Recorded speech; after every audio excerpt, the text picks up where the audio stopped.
3,600명 구금시설은 왜 알아본 거죠? 계엄 반대한 거 맞습니까? 이진관 판사가 작심한 듯 8번이나 되묻자 박성재는 진땀을 흘리며 버벅거렸습니다. 무죄를 남발하는 다른 재판장들과는 달리 단호한 이진관 판사, 그리고 증인으로 나선 뉴욕 감찰관의 폭탄 증언에 모든 것을 체념한 듯한 박성재의 현장 뒷이야기를 제대로 폭로합니다. 요거는 영상 보고 와서 이야기 나누도록 하겠습니다. 12.3 비상계엄의 피고인은 왜 반대를 했습니까?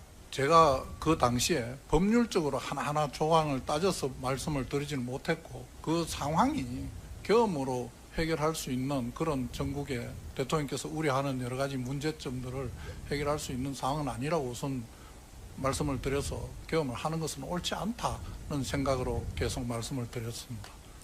그러면 비상계엄을 할 요건에 해당되지 않는다, 그 말씀이신가요?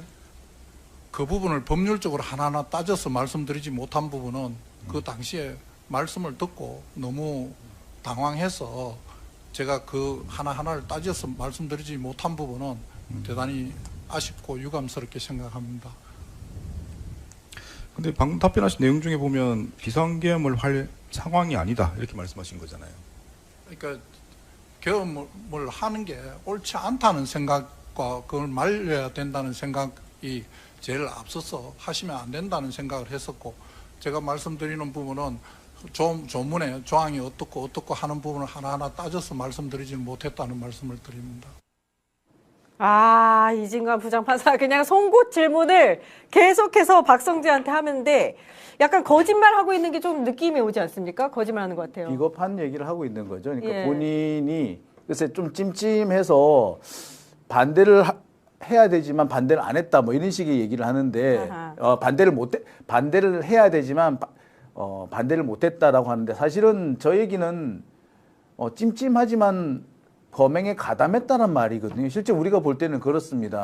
그러니까 얘가 분명히 이거 계엄 이거 안 되는 건데 법률적으로 좀 안 되는 건데, 하지만 여기서 반대했다가는 윤석열한테 얻어 터지겠지. 그러니까 그냥 여기서 그냥 대충 모르는 척 끌려나가자, 뭐 이런 식의 얘기였다고 저는 그렇게 보거든요. 느꼈습니까?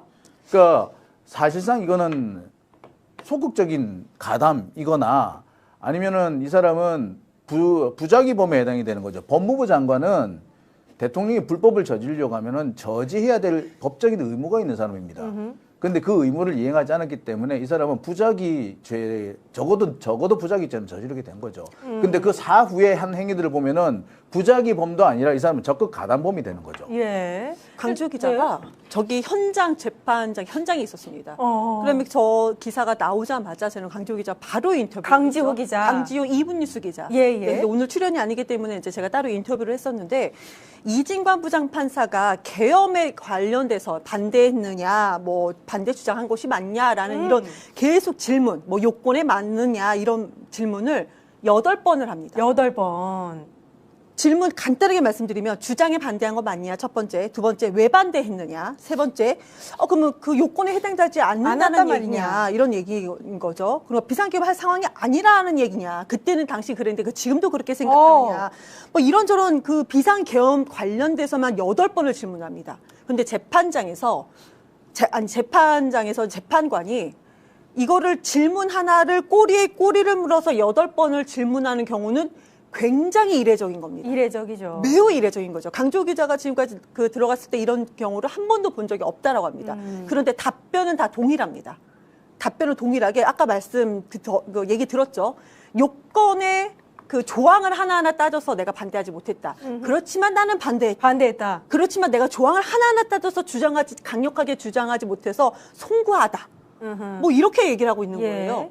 매우 비판을 받아야 될 상황인 거죠. 근데 이제 본인이 그 집요하게 질문을 받다 보니까 그 박성재 전 법무부 장관이 그래도 재판 관련된 관련된 사람이기 때문에 당황한 기색은 얼굴 표정은 없었으나 상당히 당황했었다. 상당히 당황했다. 매우 당황했었다. 아하. 그래서 말을 우물쭈물했었다라는 것이 현장에서 나온 얘기입니다. 그러니까 법적인 근거를 매우 들어서 비겁해요. 반대하지는 않았지만 본인이 반대했다고 주장을 했는데, 이진관 부장판사가 8번이나 강조해서 질문을 했다는 거는 이걸 굉장히 중요하게 보고 있다는 거예요. 하나하나 조항을 따지지 못했다라는 것이 키포인트예요. 그 말이 됩니까? 왜 그럴까요? 법무부 장관이에요. 무슨 문화부 장관도 아니고 그게 말이 됩니까 지금? 이진관 부장판사가 사실 이걸 알고 있잖아요. 박성재 전 장관은 구속이 안 됐습니다. 구속이 안 될 때 그 사유가 뭐라고 이야기를 했냐면 법원에서 일상적인 업무를 진행을 한 거다. 이게 법적으로 문제가 있는지를 인식하지 못한 채 지혜에 따라서 업무를 했다. 이렇게 얘기를 했기 때문에 이진관 부장판사 이에 대해서 반대 신문을 한 거나 다름없다. 저는 이렇게 봤거든요. 어떻게 보셨어요?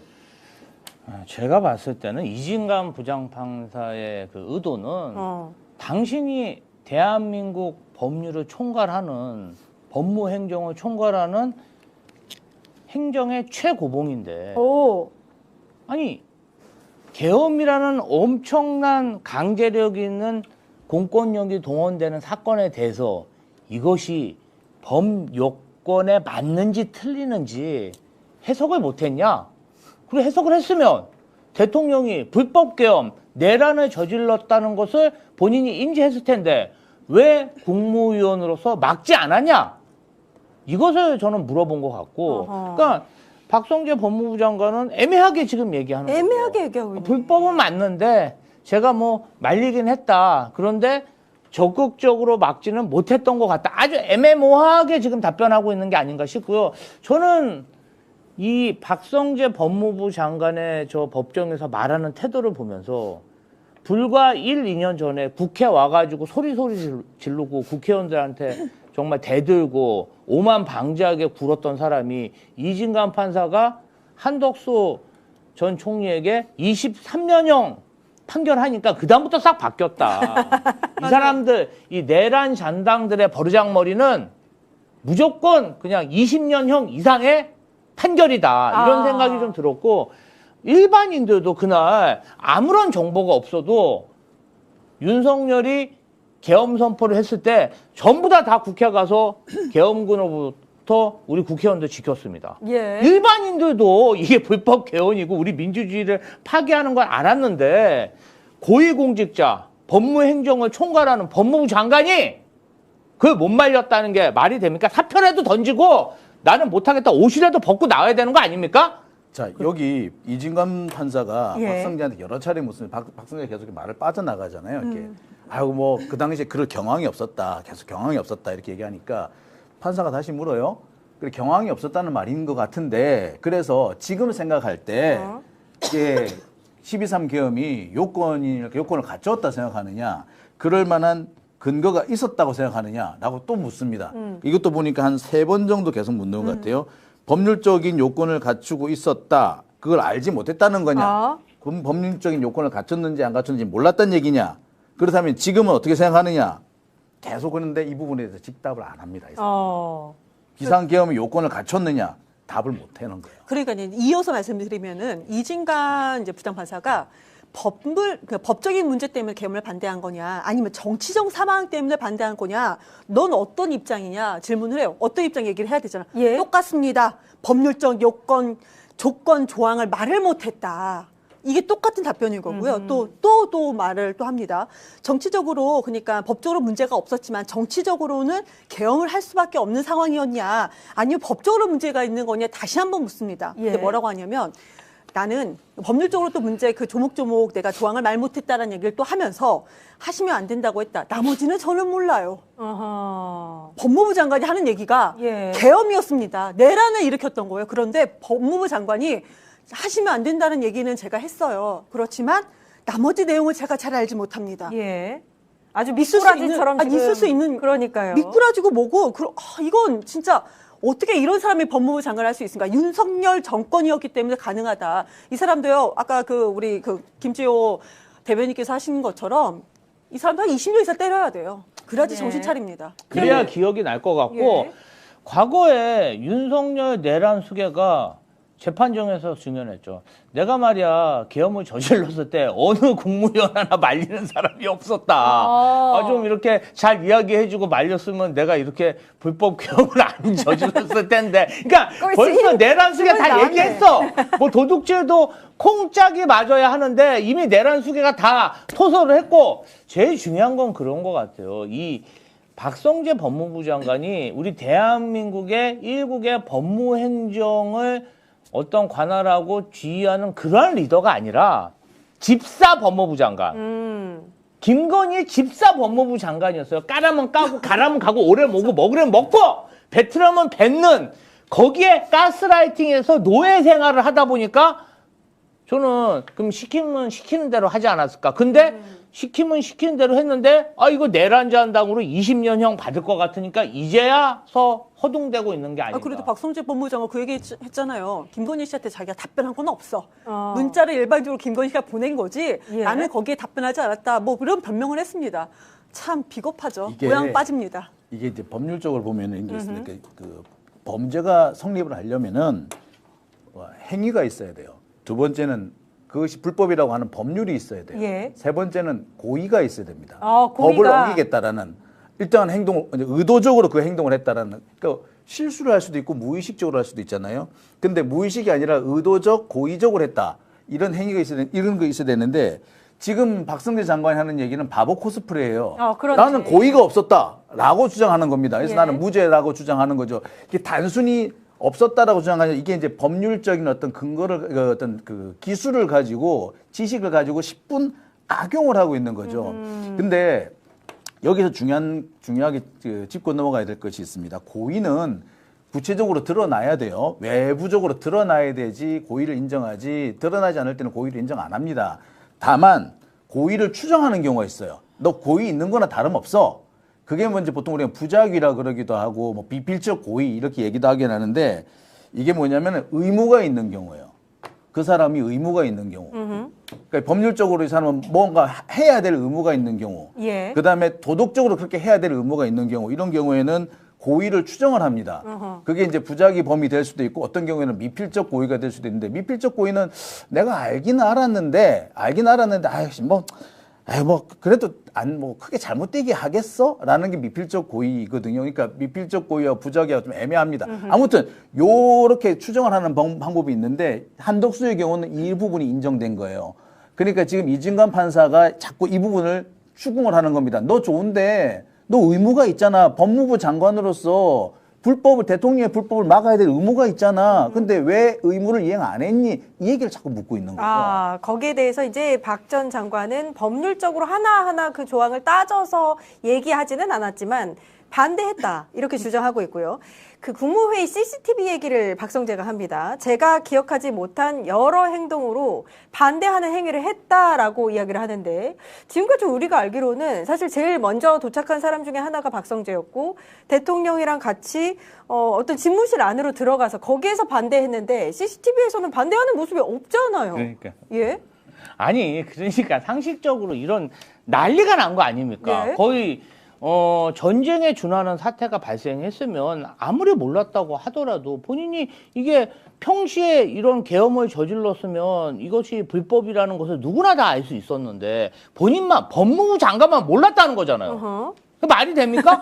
그리고 거기서 그냥 사표라도 나고 집에 가든지 말리든지 뭐 예. 해야 되는데 아무것도 한 액션이 증거가 없는 거 아니겠습니까? 그 적극적인 행위를 했냐 안 했냐, 이 계엄에 반대했냐 안 했냐, 저는 이지관 부장판사가 정말 잘 질의하고 있다고 생각해요. 그 사람의 예. 의도가 어떤 거였는지. 근데 상식적으로 생각하면 법무부 장관이 그 자리에서 정말 강력하게 반대 의사를 펴력해야 되고 그 모습이 CCTV라도 나와야 그게 정상 아니겠습니까? 비슷한 사례가 바로 한덕수였죠. 예. 한덕수도 그 전에 자기가 얼마나 말렸다 그랬어요. 알고 봤더니 뭘 말립니까? 말리긴 뭘 말려서. 그래서 23년형 받았잖아요. 예. 저는 박성재도 이번에도. 그 정도 받아야 된다. 네. 그래야 내란 잔당들이 앞으로 이런 멍청한 국무위원들이 다시는 저기 말이야, 집사 법무부 장관 하면서 김건희 졸졸 쫓아다니면서 출세할 생각을 못한다. 이번에 확실히 단죄해야 됩니다. 이거 안과회동에 F4에도 들어가 있고 23년도 짧아요. 제가 생각했을 때 더 받아야 되고 박성재 오늘 법무부 중요 장관이 네네 말씀하시죠. 사법시험 몇 년대 합격한지 아세요? 몇 년에 합격? 저는 이 사람이 자꾸 법률적으로 모른다 오. 해가지고 야, 도대체 그럼 당시 왜 사법시험 언제 몰라? 합격한 거야? 이분 20세기 합격하신 분이에요. 이 40년 전에 1985년도에 그리고 예. 아니 40년 동안 예. 여기에서만 밥을 먹고 그렇지. 살았어요. 예. 그런데 내가 법률적 조항을 모른대. 검색할 수 있잖아요. AI도 많은데 요즘에. 아니 근데 우리 난 일반 법률적으로 몰라. 국민도 이게 불법 게임인 서울 보검장까지 맡은 전통 검사예요. 이 사람. 그럼요. 예. 빠져나가는 것도 너무 비겁합니다. 아니 40년이면 우리 나이로 따지면 우리 태어나서 지금까지 검사하는 거야. 지금. 그런데 내가 척하면 법률을 척 모른다. 알아야지. 근데 난 법률을 모른다 이러고 있어요. 아 뒤집어질 일입니다. 이게 사실은 법률을 모른다고 하는 게 엉터리인 것이 이 사람이 지금 계속 CCTV와 관련해 가지고 내가 CCTV에서 보시듯이 반대하는 행위 나도 모르지만 했다라고 예, 하죠. 주장하고 근데 있죠. 아무리 봐도 우리는 그게 안 보이잖아요. 오. 이게 뭐냐면 우기는 겁니다. 근데 우기는 것도 가끔은 통해요. 아. 사실 이게 명확하진 않잖아요. 했는지 안 했는지 애매한 부분이잖아요. 그러니까 우기면 돼. 우겨요. 자꾸 우겨요. 그러면은 우기는 게 어떻게 통하더라고요. 아, 내가 그랬다는데 누가 뭐라 그럴 거야. 그러니까 우기면은 통한다라는 증거가 거, 예, 없으니까. 우기면 통한다는 걸 이 사람들이 아는 거예요. 아. 이게 역시 법 기술입니다. 이게 전략이군요. 그러니까 이 사람이 지금 바보 코스프레 하는 것도 법 기술이고, 우기는 것도 법 기술이에요.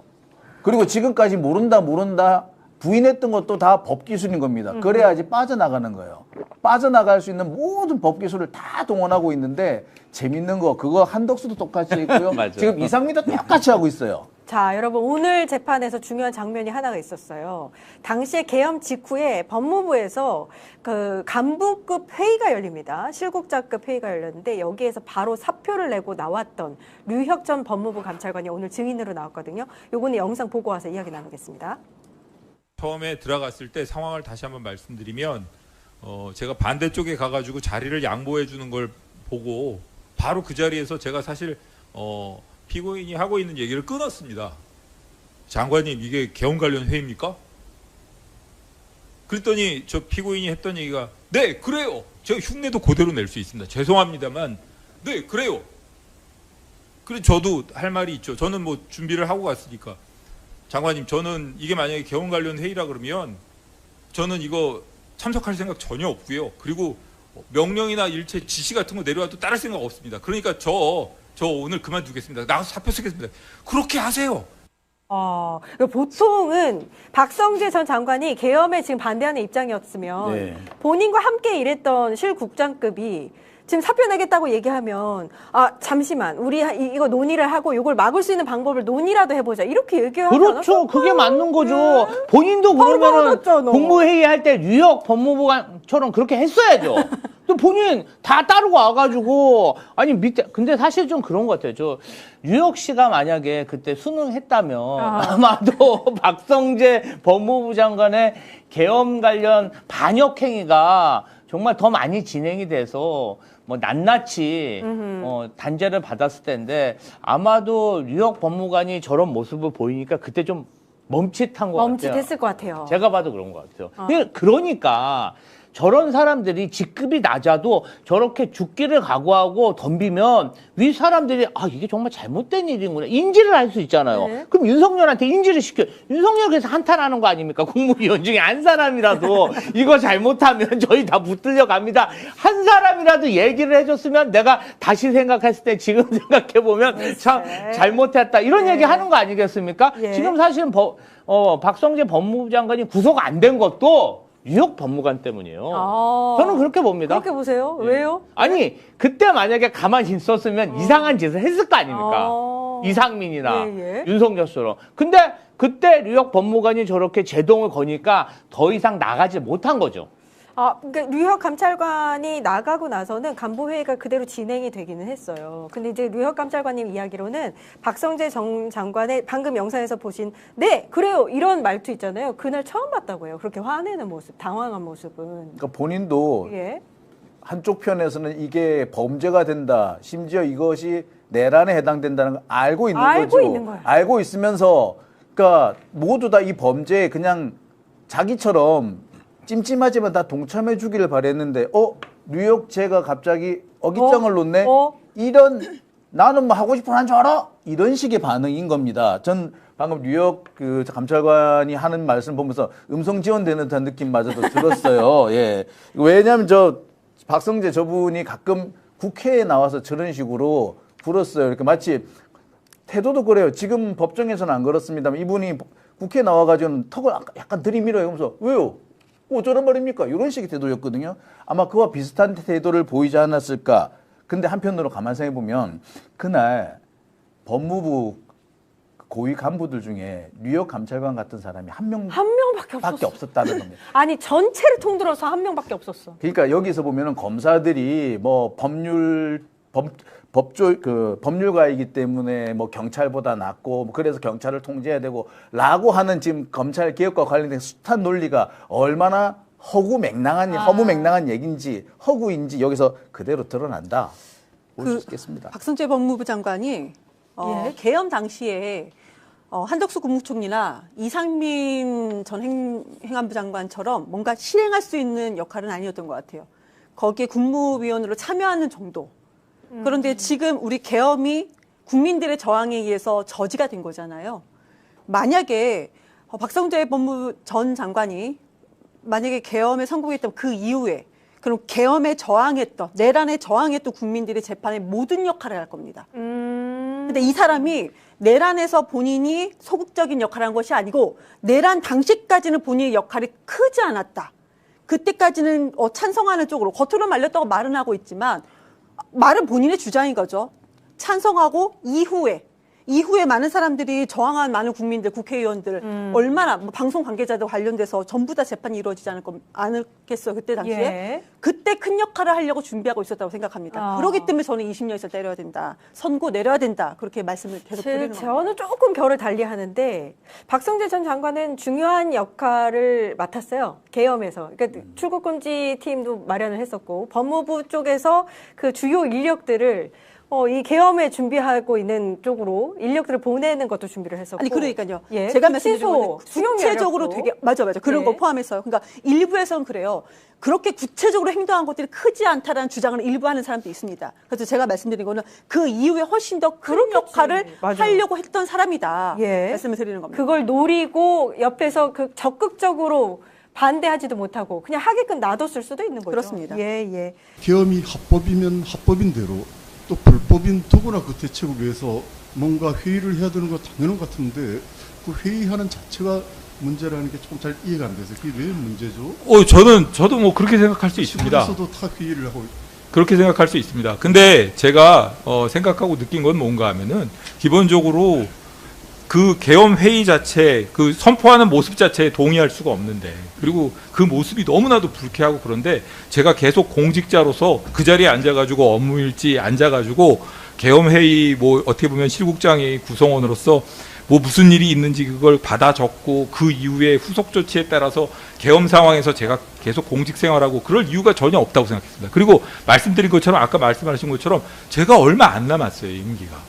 얼마 남지도 않은 임기를 마지막에 그런 모습으로 그냥 어떻게 보면 남들 치다바리, 속된 말로 치다바리 같은 그런 모습으로 공직생활 끝내고 싶지 않았습니다. 그리고 어차피 끝내고 나서 제가 마음 편하게 제가 하고 싶은 일 하고 살면 되는 건데 뭐하러 제가 그 계엄회의 구성원이 돼가지고 제가 그 자리에서 제 노트에 업무일지에 계엄이라는 말 단어 하나도 적기 싫었습니다. 말씀 감찰관님의 입장이나 그 내용은 제가 공감하고 존경하고 있습니다. 그런데 감찰관 입장은 이제 사표 내는 건 알겠는데 법무부 자체에서 아니면 어떤 기관 자체에서 계엄이 합법이든지 불법이든지 뭔가 회의를 하는 거는 당연한 게 아닌가 저는 그렇게 제가 생각을 좀 그거는 평가할 문제가 아닌가 싶습니다. 법적인 평가의 영역이라서 제가 뭔가 대책 회의를 해야 되는 건 아닐까요? 의견을 묻는 게 아니고 실제 국가 공직 아니면 국민한테 세금으로 월급을 받는 공무원들이라면 불법이면 막으려고 뭔가 일을 해야 되고 합법이면 또 지키려고 일을 해야 되고. 네, 그건 재판부에서 판단하겠습니다. 아마 이제 회의의 성격을 주로 말씀하시는 것 같은데 그 쭉 정인 신문 또 진행될 거기 때문에 그거 한번 들어보고 판단하도록 하겠습니다. 정인한테 물어본 건 좀 적절치 않은 것 같아서 제가 예. 아니 원래 이렇게 특검이 기소하면 무죄가 많이 나요? 그러니까 이게 많은 분들이 지금 헷갈리실 것 같아요. 그러니까 뭐 원래 무죄 추정이라는 게 있고 네. 입증 책임이라는 게 원래 검찰에 있어요. 그렇긴 하지만 무죄 나는율이 뭐 1, 2%밖에 안 돼요. 근데 이제 특검이 굉장히 지금 1, 2%가 문제가 아니잖아요. 그렇죠. 네. 지금 이미 그러니까 들어간 다른 것만. 일반적인 사건보다 네. 굉장히 많이 나는 거죠. 아니 이 사람들은요 정말 욕을 얻어 먹어야 돼. 바가지를 얻어 먹어야 되는 게 영장 청구 때도 그렇게 난리가 났었잖아요. 맞아. 김건희 특검팀은 영장 청구서부터 제대로 된 게 사실 거의 없었었어요. 그런데 그 난리치는 상황에서 책임은 안 지고 검사들끼리 또 싸우고 나는 우리 나가겠다 돌려보내줘라 막 그 난리를 치고 그래서 결국은 정말 그 이후부터는 수사가 제대로 안 돼가지고 우리가 정말 너무너무 걱정을 하고 막 그랬었잖아요. 다 지금 공소기각 아니 사실은요 검찰 입장에서는 무죄보다 더 나쁜 게 공소기각이에요. 그렇죠. 이건 아예 애당초 기소를 할 수 없다 이거잖아요. 지금 판사 보기에는. 그래서 어떻게 만들어놨길래 이거를 공소기각을 해놔요. 게다가 공소기각 아니면 무죄, 공소기각 아니면 무죄. 이번에 나온 게 다 지금 그렇지 않습니까? 야. 이게 있을 수 있는 일인가요? 일단은 김상민 전 부장검사의 혐의가 좀 민동기 평론가님 어떤 거였죠? 그러니까 지금 매간매직 의혹으로 재판에 넘겨졌고요. 김상민 같은 경우는 청탁금 위반 혐의를 받고 있습니다. 그 이완 화백 그림 있지 않습니까? 이걸 1억 4천만 원 정도에 이제 사가지고 김건희에게 이제 전달을 했다는 그런 의미, 이제 그런 혐의인데 2024년 총선 공천 등을 청탁한 혐의로 지금 재판을 받아왔거든요.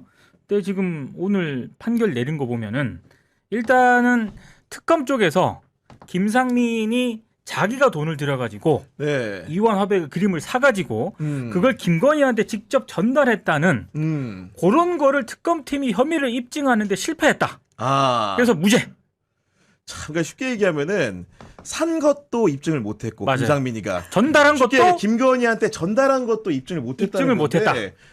들을 때는 정말 화딱지가 나는 게 어떻게 수사를 하면 이런 판사한테 이런 판단을 받습니까? 아니 근데 그 산 거를 인정하지 않았었나요 그 당시에? 그렇죠. 산 거는 됐고 전달한 것만 지금 입증이 안 됐다고 아마 무죄 받은 거예요. 아니 근데 법정에서 저희가 김상민 전 부장검사의 재판을 기자들이 일일이 따라다니면서 선고 과정까지 생중계를 하지 않다 보니까 그간에 법정에 와서 김상민이 했던 진술이 뭔지는 모르겠는데 오늘 판사가 낭독한 판결문의 내용에 따르면은 김상민의 입장은 그 구매 대금도 내가 부담한 게 아니고 그리고 실제로 김건희에게 직접 전달한 게 없다라는 주장인 거예요. 그래서 그때 산 거는 인정을 했다는 것도 지금 오늘 법원 판단은요. 김상민이 직접 자기가 자기 비용 들어가지고 그 샀다는 거를 특검팀에서 입증을 못했다라고 오늘 그러니까요. 자기 돈을 들이든 안 들이든 간에 내가 샀다 그러면은 그게 누구에게 무슨 목적으로 왜 샀는지가 지금 다 나와 있는데 그게 내 돈으로 안 샀으니까 죄가 안 된다고요? 그러니까 제가 볼 때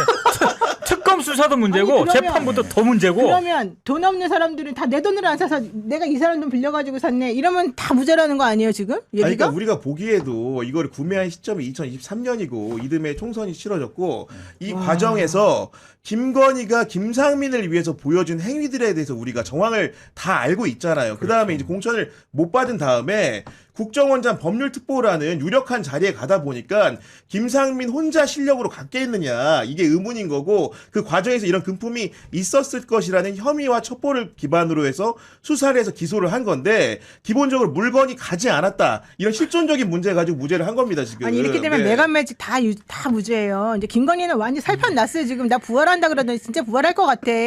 이제 강남에서 진짜 국회의원 나오겠다고 하게 생겼어요. 그러면 여러분들 제일 많이 하는 거 선물 받으면 뭐 하는 줄 아세요? 어떻게 하죠? 선물 돌려막기 하잖아요. 내가 민동기 기자가 나한테 선물 주면 내가 그거 그대로 웃혀놨다가 내가 네. 나중에 구교영한테 준단 말이야. 근데 내가 구교영한테 줄 때 다른 목적을 가지고 줘요. 나 여기 좀 여기 출연 좀 하게 해주세요. 이런 목적으로. 내가 누구한테 샀는지 그게 뭐가 중요해요. 일단 내 소유로 된 것을 구교영 기자에게 내가 주면서 구교영 기자님 나 정말 경향TV 나가고 싶은데 왜 나를 안 불러주나요? 네. 잘 좀 부탁드려요. 하면서 내가 진짜 줬어요. 같아요. 좋아요. 내가 그렇게 했다고 칩시다. 네. 자, 그러면은 이 선물은 민동기가 산 거고 노영이가 산 게 아니니까 노영이가 그렇게 구교영에게 텔레비전 나오게 해달라고 청탁해도 괜찮습니까? 아니죠. 원래 네. 청탁금지법 위반 저희가 만들 때 제가 변협의 수석 대변인으로서 그 만드는 자리에 제가 참석을 했어요. 우리가 그 당시에 바로 이런 상황을 딱 상정해가지고 그래서 언론사도 집어넣고 네. 그 프로그램 같은 거 만드는 그런 사람들한테는 청탁 같은 거 하면 안 된다. 그래가지고 만든 게 바로 그 범죄였었어요. 그 제명이었어요. 맞아요. 근데 네. 지금 얘기를 들어보면 자기 돈으로 산 건 아니다? 그러니까 괜찮다? 이게 도대체 무슨 근데 말이에요? 김상민은 무죄를 받았지만 근데 노영희 변호사님 실제로 그러잖아요. 네, 구속될 것 같습니다.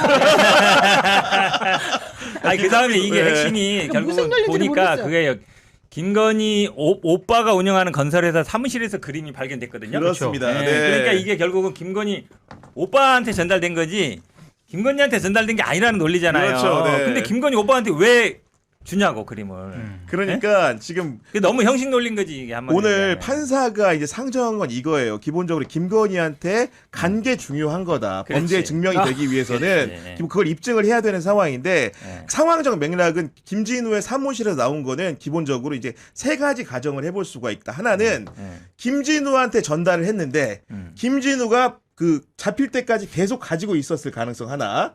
두 번째 가능성은 김진우한테 갔다가 김건희한테 갔다가 다시 김진우한테 돌아와서 보유하고 있었을 가능성.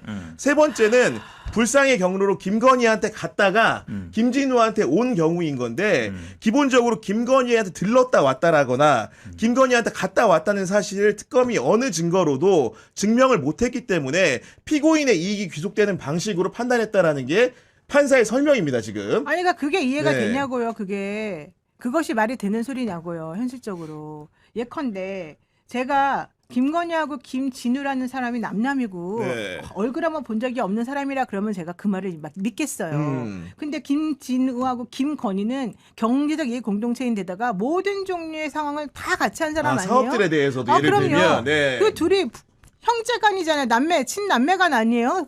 그리고 실질적으로 거의 손 발처럼 자기 오빠가 또 뛰어 돌아다녔던 것이고 그 오빠가 이 여자분이 영부인이 되면서부터는 자기 고등학교 선후배든 뭐 누구든지 간에 막 다 돌아다니면서 자기가 이렇게 마치 정말로 호랑이 없는 동네에서 여우가 왕되듯이 그렇게 하고 돌아다녔다는 얘기가 엄청나게 많았었는데 그러면 왜 그러면 김진우에게 줍니까? 김진우한테 주는 거나 김건희한테 주는 거나 다 같은 거라고 생각해서 주는 거고 실제 김건희한테 전달이 되지 않았다 하더라도 이거 내가 가질 테니까 너 잘 알아서 해라. 이러면 어떻게 되는 거예요? 네. 자기네들끼리? 그건 모르는 거잖아요. 왜 김건희한테 줬는지도 설명이 정말 아무것도 안 되는 거 아니에요?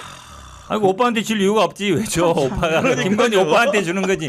김건희 오빠한테 오빠 그는 김건희의 오빠니까 주는 거지. 그렇지 당연하지. 왜 주냐고 노영이 그 오빠만 사람한테. 주겠냐고요. 그러니까 노영 오빠가 안 주지. 왜 왜 안 줘? 주지? 아무 권한이 없는데. 형근택이 나한테 잘 보고 싶어. 네. 그러면은 나나 내 가족이나 이런 사람한테 주는 거지. 민동이한테 줄 일이 없는 거잖아요. 혹은 이럴 수 있어. 민동이한테 주면서 노영이한테 전달해라. 근데 여기서 배달 사고 났어. 그럼 그거는 민동이가 중간에 나쁜 마음 네. 먹고 안 줬으니까 노영이는 난 모르는 일이야. 이렇게 할 수도 있겠다고 쳐요. 하지만 내 형제에게 줬는데 그리고 그렇지. 뻔히 그 일이 지금 한두 번 벌어진 게 아닌데 매간매직이라는 게 얼마나 중요한 건데 아니 상식이라고 하는 게 도대체 이 동네는 없는 건가요? 아니 그러니까 이런 판사의 설명을 듣다 보면 어떤 생각이 드냐면은 원래 판사들은 현실 현실 상황들 금품이 오간 현실 상황에 대한 이해를 해가지고 뭔가 판결을 이끌어내는 사람이 아니고 마치 진공 상태에서 논리학 교과서를 쓰는 사람인가라는 생각이 드는데 실제로 이런 논리학 교과서 같은 판결이 자주 나옵니까? 어떤 겁니까 이게? 아니, 논리학이 아니죠. 이거는 상식의 영이죠. 논리가 네. 되려면 뭐 상식 안에서 움직여야지. 논리가 뭐 상식 밖에서 움직여요. 네, 아까 그러니까, 얘기했잖아요.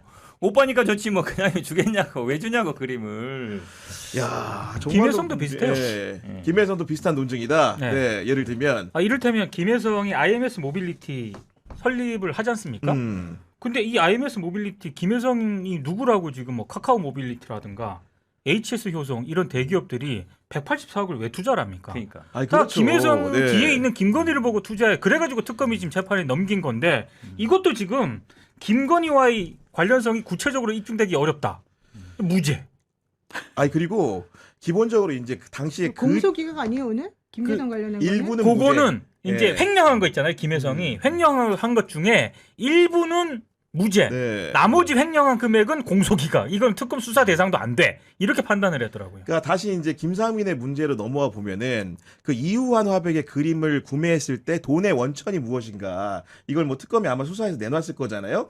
당시에 그런 거래 상황들을 보면서 그 판사의 판단은 그 쉽게 얘기해서 그 김상민이 아닌 김진우가 그림 구매 비용을 부담했을 가능성을 쉽게 피고인의 주장대로 합리적 의심의 여지 없이 배제할 정도 증명하지 못했다라는 취지의 주장인 건데 쉽게 얘기해서 그 금원 자체도 김상민이 아닌 김진우일 수도 있다 이런 식의 이제 판결을 한 것 같은데 제가 이제 현장에서 들었던 기자들한테 물어보니까 그 부연 설명 이렇다고 합니다. 그 피고인 당시 김상민 같은 경우에는 그림을 구매한 시점 전후에 주거래 계좌의 잔고가 그 마이너스 한도가 굉장히 높았나 봐요. 그러니까 수억에 이를 만큼 높았고 기본적으로 그리고 거래 내역에서 인출의 흔적이 보이지가 않는다. 그리고 이제 피고인 자체가 공직자 재산 신고 의무가 있는 검사이기 때문에 그 제3자 지원 없는 한 구매 대금을 현금으로 마련할 여력이 없는 상태였던 것으로 보인다. 이런 식으로 해놓은 다음에 반면에 피고인의 주장대로 김진우가 돈을 냈다고 하는 상황을 해설을 한 건데 판사가 봤을 때는 김진우는 요양병원을 하면서 건설업도 하고 여러 가지로 현금 마련하는 데 익숙한 사람이다. 이렇게 얘기를 하는 것이고 여기서 포인트가 되게 웃긴 건데 압수물 가운데 5만 원권 현금 1억 2,770만 원이 포함되는 등 평상시 많은 현금의 보유 관리가 인정되는 점을 들어가지고 김진호 같은 경우에는 본인이 자력으로 그림 살 돈을 댈 수 있는 사람이었다는 얘기를 하면서 김상민이가 그런 금원을 홀로 마련할 수 없었던 것으로 보인다. 그렇기 때문에 김상민의 주장대로 그 쉽게 얘기하면 김진우란 사람, 김건희의 오빠가 자금을 냈을 수 있다. 이런 식으로 설명한 거예요. 판사가. 네. 이 그림 업계를 너무 모르는 얘기예요. 네. 그림 갤러리 업계는요 10억도 현금으로 사요. 10억도. 아. 1, 2억은 그 이쪽의 업계에서는 큰 돈이 아니에요. 네. 대부분 현금으로 하거든요. 네. 누가 그 저기 계좌로 찾아서 사요. 현금 보관하기 때문에 현금으로 사지. 그림끼리 바꾸기도 하고. 그러니까요. 네. 아니 아무튼간에 저희는 이해가 안 돼요. 사실은 뭔가 이제 김진우의 행적이라든가 우리가 김건희의 행적을 뭔가 일대기적으로 이해하고 있는 사람이라고 한다면은 이런 식의 금품 관계라든가 심지어는 금원의 출처로 김진우를 주장하는 게 얼마나 허황된 것인가라는 생각을 하는데 판사는 어쨌든간 논리적으로 봤을 때는 김상민의 주장도 사실은 합리적인 부분이 있다라는 식의 판단을 했으니까 이제 무죄를 내린 것 같은데. 아시다시피 예를 들어서 뭐 김건희가 공무원 아니니까 만약에 뭐 예를 들어 이게 윤석열하고 만약에 같은 주머니다 경제 공동체였으면 이게 뇌물이 돼야 되는 거거든요. 그렇죠. 근데 이제 이게 공무원이 아니라는 이유로 일단 뇌물을 파져서 청탁금지법으로 온 건데 준 사람이 이제 뇌물 공여가 아니라 청탁금지법으로 한 거잖아요. 근데 어쨌든 부인이니까 한번 빠지고, 그렇죠. 오빠니까 이제 빠지고. 그러니까 이러면은 뭐 이제 처벌 가능성이 하나도 없는. 아니 근데 이게 보면은 지금 한 명의 판사만 그러는 게 아니고요. 그렇죠. 연거퍼서 엄청나게 많은 판사들이 줄줄줄줄 똑같은 얘기를 지금 하고 있다는 거예요. 우선 첫 번째 그 검사가 주장하는 내용이 입증되지 않았다. 이게 이제 첫 번째 이 모든 판사들이 지금 공통적으로 한 5명 정도가 쭉 연달아서 지금 하는 말이에요. 뭐 명태균 사건이든 김건희 사건이든 무슨 사건이든 간에. 그다음에 두 번째로는 실질적으로 이 사람들 간의 관계에 있어서 나는 요만큼만 보겠다. 이게 이제 이 판사들이 한 얘기예요. 그럼 첫 번째 입증이 안 됐다라고 하는 거는 검사가 잘못한 거예요. 그렇죠. 네. 두 번째 요만큼만 보겠다는 거는 판사가 요만큼만 법 적용을 이렇게 일반적으로 해야 되는 거를 요만큼만 줄여갖고 줄여갖고 얘네는 처벌하지 않을 내 마음을 가지고서 무조건 요만큼만 하려고 한 거야라는 거예요. 이거는 판사가 잘못이에요. 그렇죠. 네? 그렇죠. 그러니까 이러한 일련의 흐름이 왜 나타나는지를 봐야 돼요. 여기서 핵심은 왜 이런 일이 계속해서 벌어지고 있는가. 한 번도 아니고. 검사가 엄청나게 잘못했다는 건 정말 이거는 뭐 증명이 되는 거죠. 왜냐하면 모든 종류의 판사들이 다 검사가 잘못했어. 검사가 입증을 제대로 안 했어. 지금 얘기를 하고 있으니까. 맞습니다. 네. 그러니까 첫 번째 그 얘기는 너무너무 당연한 것이고 우리가 그동안에 계속 그 얘기하면서도 그래도 우리는 특검을 믿어보자. 특검을 믿어야 된다. 특검이 잘하기를 바란다. 계속 그 얘기하면서 실제 특검이 어떻게 공소되겠는지 내용을 정확히 모르니까 조심조심 했단 말이에요. 근데 알고 봤더니 수많은 판사들이 전부 다 검사들이 너무 제대로 못해서 내가 제대로 판결 내릴 수가 없었는데 이런 얘기하고 있으니 일단 특검은 무조건 잘못했죠. 근데 두 번째 왜 판사들은 이번에만 그렇게 속 좁게 눈을 이렇게 요만큼만 딱 가리고 여기에 대해서만 판단하려고 하는가. 이게 이제 뭐가 문제냐면 지난 특검 때 윤석열과 한동훈이 박근혜 전 대통령과 최순실과 뭐 등등등 사람들에 대해서 기소를 했었었고 그때 대부분 다 유죄 나왔었죠. 대부분 유죄가 나왔죠. 그때는. 네. 그때 판사들이 반성을 했대요. 우리가 너무 이걸 확장 해석해주고 너무 이런 것들을 많이 걔네들이 말하는 대로 그냥 다 받아들여 줬었나 보다. 아, 그때의 교훈이다. 그때 그렇게 생각을 했었대요. 그때 판사들이. 그래서 우리가 너무 이 정권의 앞잡이처럼 그때 이제 문재인 정권 때 이제 그때 판결이 나오고 직권남용으로 싹 다 기소하고 유죄 때려주고 하니까 직권남용의 범위도 너무 넓혀놨고 네. 이게 될까 하는 것들을 전부 다 그러 우리가 다 해줬더니 이런 일이 벌어졌네. 그런데 그 이후에 이 정권이 우리한테 하는 짓을 보소. 다시 양성태 코트를 조지고 예를 들면 하는 짓을 보소. 뭘 지금 해주고 있나? 그 다음에 김명수 대법원장을 만들어 놓고서 어떻게 하고 있나? 우리를 완전히 바보 만들었네? 이게 엄청나게 쌓여 있었다는 거예요. 그런데다가 지금 판사들도 김명수 대법원장이 들어와가지고 이 고등법원 올라가는 거 다 좀 잘라놨잖아요. 못 올라가게 해놓고 이게 지금 본인들 입장에서는 되게 화가 많이 나는 구조래요. 야, 진짜 그거에 대한 어떤 반발이에요? 아니면 진짜 조희대 다 그냥 다 복합이지 하나만 있는 게 아니에요. 그러니까 결국은 그 특검이 기소하고 공소유지를 하는 과정에서 잘못이 있다라는 것들을 우리가 민중기 특검의 사례를 통해서 여러 차례 이제 어떻게 보면 지적을 해왔는데 실제로 법원 판사들이 왜 특히 특검이 기소한 사건에 대해서 현미경 잣대를 되느냐 유무죄 판단을 할 때 이런 부분에 대한 설명을 노영희 변호사님 해주신 건데 이런 해설에 좀 공감을 좀 하십니까? 공감합니다. 네. 말씀하신 것처럼 사실은 지금 무죄 판결 이유들이 굉장히 형식 논리잖아요. 결국은 오빠한테 갔으니까 뭐 김건희한테는 안 갔다는 논리. 그러니까, 한마디로 네. 얘기하면 그런 논리들이 형식상은 맞을 수 있는데 그렇게 하면 사실은 뇌물이라 청탁금지법으로 처벌할 수 있는 사건이 거의 없어져요. 증명이 그렇게까지 되는 그렇죠. 게. 네. 왜냐하면 대부분 뭐 직접 주는 것보다 돌려서 우리 소위 말하는 쓰리쿠션 돌린다 그러잖아요. 그런 게 되게 많잖아요. 물론 이제 뇌물은 뭐 제3자 뇌물도 있고 돌려서 줘도 걸리긴 하는데 근데 지금 말씀처럼 청탁금지법도 그런 걸 다 염두에 두고서 이제 만든 건데 사실은 직접 하는 것보다 돌려서 하는 경우가 훨씬 많거든요. 근데 이렇게 되면 돌려서 주는 거는 다 그러니까 용서가 된다는 얘기잖아요. 이제 앞으로는 청탁할 때 권력자의 배우자의 오빠나 동생이 있는지를 확인을 해가지고 그렇죠. 오빠나 동생에게 권력자의 그 부인이 모르게 주면 됩니다. 그죠? 아니, 그러니까 친척 통해서 제3자 통해서 들어가도 되고 곽상도 경우처럼 아들 통해서 퇴직금으로 줘도 되고 그것도 역시나 이러면 다 문제지 똑같은 뭐. 논리예요. 예. 아들 사건도. 아니 그런 거 다 필요 없고요. 그냥 우리 4명이서 친하게 지내면서 나중에 무슨 문제 생기면 내가 얘한테 찔러줄 테니까 얘가 한번 이렇게 돌려가지고 여기다 궁극적으로 주자. 이것만 얘기해가지고 서로 줘도 괜찮아요. 그게 그렇게만 해도 괜찮아요. 쓰리쿠션 돌린다 그러잖아요. 이렇게 돌린다 그러잖아요. 쓰리쿠션. 곽상도 얘기 해도 돼요? 아니 그럼요. 그럼 당연하죠. 그 얘기도 사실은 원래는 이게 뭐 제3자 뇌물 얘기도 있었잖아요. 제3자 뇌물이라는 게 이 사람이 공무원이에요. 자꾸 이 사람 뭐 이게 공무원 2억이나 청탁을 해야 되는데 이 사람한테 직접 주는 거 좀 애매한 것 같아. 그러면 이제 저기 잘 아는 사람 있을 거 아니에요. 뭐 절이든 기관이든 저 사람한테 주고 잘 얘기해달라. 두 사람은 이제 특수 무슨 관계가 있어요. 그렇죠. 그게 그렇죠. 제3자 뇌물이거든요. 그렇습니다. 그럼 예를 들어서 근데 보통 만약에 둘이 만약에 경제적 공동체가 되면 그건 뇌물이고 같은 주머니라 치면 예전에 뭐 박근혜 같은 것처럼. 근데 아버지 아들은 제3자로 보긴 좀 그렇잖아요. 솔직히 얘기하면. 당연하죠. 경제 공동체 같은 주머니지. 맞습니다. 근데 그거를 지금은 그래서 단순 뇌물로 기소한 건데 어쨌든 무죄 났거든요. 1심에서. 근데 어쨌든 그 아들은 이제 결혼하고 했으니까 별개의 경제 공동체다. 그러니까 아들이 받은 거는 곽상도한테 뇌물이 아니라는 거잖아요. 뇌물죄가 아니다. 안 예. 된다는 거잖아요. 이게 이리처럼 형식 논리가 어디 있어요. 부인 오빠한테 줘도 안 되고 아들한테 줘도 안 되고.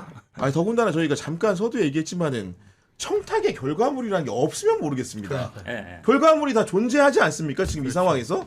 그럼에도 불구하고 무죄를 쓴다는 것은 약간 좀 이렇게 어불성설이라는 생각이 들고 그 판결문에 유죄를 쓴 부분에 비춰보더라도 무죄라는 게 의심을 할 만하게 충분하다고 생각하는 게 김상민이라는 사람이 그렇게 공직을 오래 한 사람인데 총선 출마하면서 사업가한테 촬영 대여비, 보험금 이런 거 받은 건 불법 기부받은 부분에 대해서는 판사가 또 유죄를 선고한 거 아닙니까? 그 범죄라는 게. 그다음에 촬영 대여인데 당연히 돈 들고요. 네. 그리고 보험금 명목으로 4,200만 원을 기부받았거든요. 요거는 또 인정을 했어요. 그래서 징역 6개월에 집행유예 1년. 그 이제 정치자금법. 요거는 정치자금법 위반이죠. 그 피고인의 그런 성행이라는 게 그 하나의 판결문 안에서도 뭔가 좀 전혀 달라요. 일관되지가 않은 거 아니에요? 그러면은? 그러니까 이런 식의 습성이 있다라는 것은. 예. 모르겠어요. 왜 이렇게 됐는지 모르겠어요. 그리고 김상민은 이미 현직 검사에 있을 때부터 자기 출마한다고 뭐 그쵸, 문자 보내고 막 뭐 그게 보도가 나기도 했고 그리고 김건희가 직접 통화 녹취도 공개가 됐잖아요. 그러니까요. 조국 뭐 수사 때 뭐 김상민 어쩌고 그 얘기까지. 그리고 이제 정치자금법도 사실은 이게 중한 범죄입니다. 그런데도 불구하고 판사가 집행유예를 선고하면서 어떤 얘기를 했냐면은 초범이고 공직자로 상당 기간 성실하게 봉직했고 구속기소 이후 상당 기간 구금 생활을 한 점 등을 참작해서 징역형의 집행유예를 선고한다고 하면서 최종 형량을 징역 6개월에 집행유예 1년으로 정했는데 많은 분들이 궁금해하십니다. 상당 기간 성실하게 공무원으로 봉직한 건 어떻게 입증하는 겁니까 도대체 지금 왜? 그건 뭐 경력 증명서 내는 거죠. 경력증명서 내면 그냥 경력 증명서 내고 아니 그다음에 거야, 그때 뭐 보니까? 오래 근무하면 10년 20년 근무하면 뭐 상 같은 거 하나씩 줘요. 그런 걸로 모범검사상 이런 거 냈나 보니까. 아니 무슨 뭐 검찰총장상 방 뭐 지방검사장상 뭐 이런 거면 그러면 이제 보통 경력 증명서랑 상장 내면 보통.